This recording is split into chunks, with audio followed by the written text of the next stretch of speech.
tous les témoins de la partie civile. Et nous allons maintenant entendre les témoins de l'inculpé. Non. Non, non, non. Jean-Pierre Berland n'a pas pu venir aujourd'hui et nous regrettons qu'il ne soit pas là.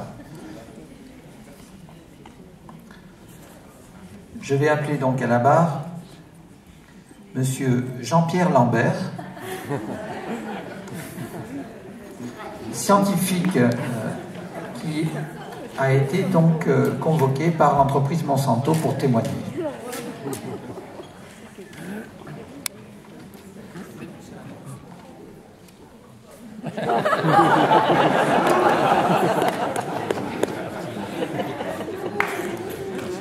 Nous vous écoutons avec grand intérêt, Monsieur Lambert. Pour une fois que nous avons... Monsieur les membres de ce tribunal, voilà, je suis un chercheur scientifique. Je m'adresse à vous, je suis un chercheur scientifique. J'avoue que je ne comprends rien à la politique, je suis apolitique.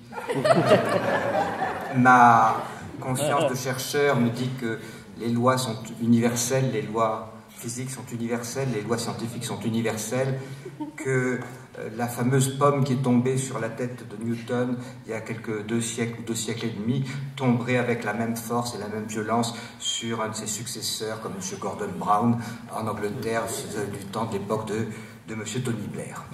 Donc ces lois sont universelles et elles n'ont rien à voir ni avec l'histoire, ni avec la politique, ni avec le social. Et c'est vraiment sur ce terrain fondamentalement apolitique que je me situe. Et j'ai été très surpris d'entendre autant de témoignages si peu fondés sur cette très belle entreprise qui est comme Monsanto. Parce que je voudrais vous raconter mon expérience avec Monsanto. Et je souhaiterais que vous m'écoutiez avec attention. Voilà, j'ai été chercheur et j'avais trouvé un résultat qui m'avait un petit peu chagriné, que j'avais publié à propos du produit phare de Monsanto, le Roundup Ready, dont il me semblait qu'il empoisonnait donc la terre, en particulier ces animaux extrêmement précieux pour l'agriculture que sont les vers de terre, qui travaillent, comme vous le savez, gratuitement, ce qui est évidemment une erreur absolue. Et donc, cet article était à peine paru et je dois saluer la célérité de Monsanto. Donc, j'ai reçu un coup de téléphone et ils m'ont invité et je dois dire avec la plus grande honnêteté, ils ont pris contact avec moi parce qu'ils voulaient en savoir plus sur mes travaux et ils désiraient tirer au clair absolument ce que j'avais pu montrer, y voir plus clair. Donc, ils désiraient, disons, participer à mes travaux. Il n'y avait évidemment aucune ficelle attachée à tout cela. Vous savez, je fais partie de ces chercheurs, comme je vous l'ai dit, je suis apolitique et je pense véritablement que le proverbe qui dit que celui dont je mange le pain, je chante la chanson, j'en chante le refrain, est un proverbe totalement erroné. Il y a au moins dans le domaine scientifique des gens qui peuvent toucher l'argent d'un côté et faire des rapports indépendants de l'autre.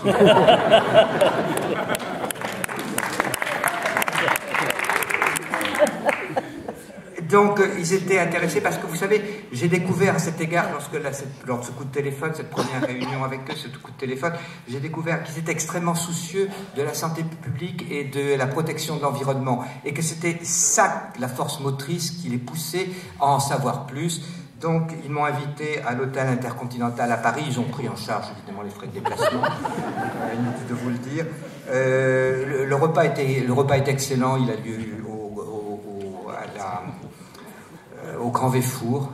C'était très bon, ça m'a changé agréablement de la Sodexo comme offre donc la recherche en temps habituel. Et donc nous avons pu parler très librement. Et là je me suis aperçu que j'avais affaire à des gens qui étaient véritablement caricaturés constamment. La réalité de Monsanto, c'est vraiment, comme le dit leur logo, c'est l'alimentation, food, la santé et l'espérance. C'est une entreprise qui est véritablement visionnaire. C'est une entreprise, il faut le dire, qui a une éthique fondamentale. Malheureusement, pour des gens qui ont l'esprit à courte vue, des gens qui sont habitués à Internet, n'ont pas l'habitude de se projeter dans le long terme. Alors je sais qu'il faut être bref, et je vais m'en tenir à l'essentiel, je vais vous dire ce que j'ai pu observer avec cette entreprise. Je pense qu'on peut arrêter là. Bon. Donc cette vision, si vous voulez, de l'avenir de l'humanité, il est incontestable il est incontestable que les progrès de la génétique moléculaire, de la biologie moléculaire sont absolument spectaculaires. Il est incontestable que demain, si on laisse la main libre à Monsanto, les déserts vont refleurir. C'est évident que demain, on mangera quasiment gratuit des produits de très très grande qualité gustative et autres. C'est évident que les plantes pousseront sans eau. D'ailleurs, Monsanto travaille énormément maintenant à faire pousser des plantes pour les zones sèches, pour les zones arides. Donc, c'est évident aussi que on va pouvoir enfin protéger l'environnement. Malheureusement, on fabrique des pesticides, mais bientôt, grâce à Monsanto, ces pesticides seront mis à l'intérieur des plantes. Et ils sont totalement inoffensifs, bien entendu.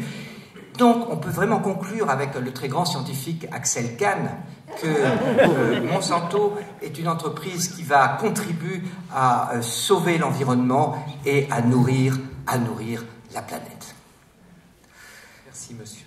Je n'ai pas fini. Donc, face à ça, vous avez des esprits chagrins. Vous avez des esprits que j'appellerais réactionnaires, anti-progressistes. Des esprits qui n'ont pas de culture scientifique. Et je voudrais... Nous avons vu Christian Vélo, là. Hier, nous avons vu un type qui s'appelle Jean-Pierre Berland, qui sont des obscurantistes et qui veulent, en particulier vis-à-vis de l'Afrique et des paysans africains, les priver de l'accès aux techniques les plus modernes. Ce sont des gens qui ont l'esprit colonialiste. Ils ne sont pas sortis de cette période, de cet âge sombre de l'histoire qu'a été le colonialisme. Tandis que Monsanto veut les aider à sortir du colonialisme, veut les aider, les amener vers un avenir radieux. Et je voudrais dire que face à ça, je voudrais saluer l'immense courage des dirigeants de Monsanto. L'immense courage, je mâche pas mes mots, l'immense courage. Parce que, si vous voulez, si je peux me permettre une comparaison, lorsque Robert Badinter a fait abolir la peine de mort en France, contre la volonté du peuple français, parce que le peuple français voulait qu'on continue à décapiter les coupables.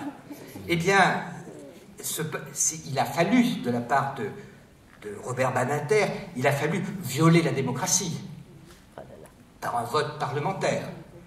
Je dirais que de la même façon, je veux dire, vous connaissez tous l'Europe. L'Europe est notre avenir, n'est-ce pas? Surtout cette Europe de la concurrence libre et non faussée. Eh bien, cette Europe, vous savez que le peuple français, malheureusement, l'a rejetée lors d'un référendum. Eh bien, il a fallu du courage pour l'imposer au peuple, et ce, au nom de la démocratie. Mais je voudrais vous dire aussi ce courage, je voudrais saluer ce courage de Monsanto. Lorsque Churchill, pendant la guerre, laisse bombarder Coventry, sacrifie la ville de Coventry, tout ça pour sauver Enigma. Enigma, c'était la machine qui permettait de décoder toutes les conversations secrètes de l'armée allemande. Eh bien, vous ne croyez pas qu'il a éprouvé une souffrance intense de sacrifier ses compatriotes pour sauver, une machine. Eh bien, il faut savoir une chose, que les gens de Monsanto, les dirigeants de Monsanto ont ce courage. Ils sont prêts à sacrifier une grande partie de l'humanité pour assurer à ceux qui resteront.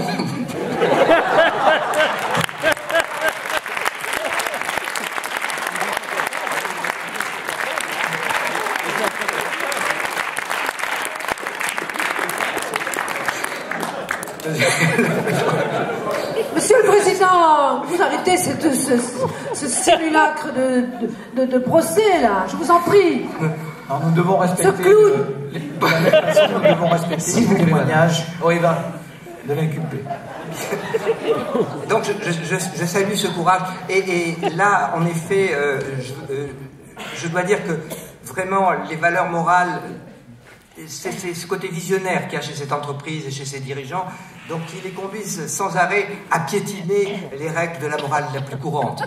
Je veux dire, qui les conduit par exemple à organiser des campagnes de diffamation contre les chercheurs qui montrent que par hasard tel produit est cancérigène, vous voyez, chez les enfants, ou qui montrent que tout ce qui va contre leurs intérêts directs, voyez-vous. Donc c'est vraiment...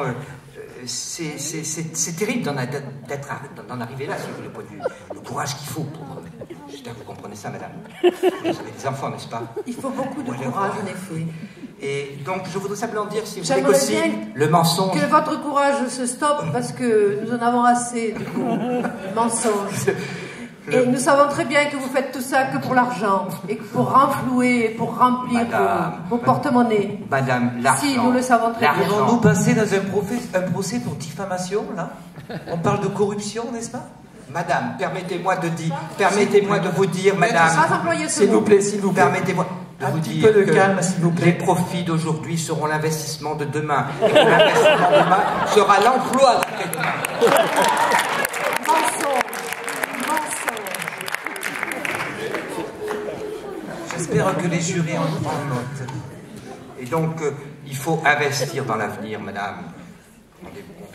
Alors, Monsanto est obligé, si vous voulez, pour vaincre ces résistances de ces réactionnaires dont je parlais tout à l'heure, et malgré lui, malgré eux, vous savez la fameuse phrase « Titus Bérénicem invitus invitam ». Titus a renvoyé Bérénice, malgré lui, malgré elle. Eh bien, ces gens-là, malgré eux, sont obligés de recourir à des méthodes que vous jugerez, vous, individu banal, que vous jugerez amoral. Mais c'est pour une moralité encore plus grande qui trompe l'humanité.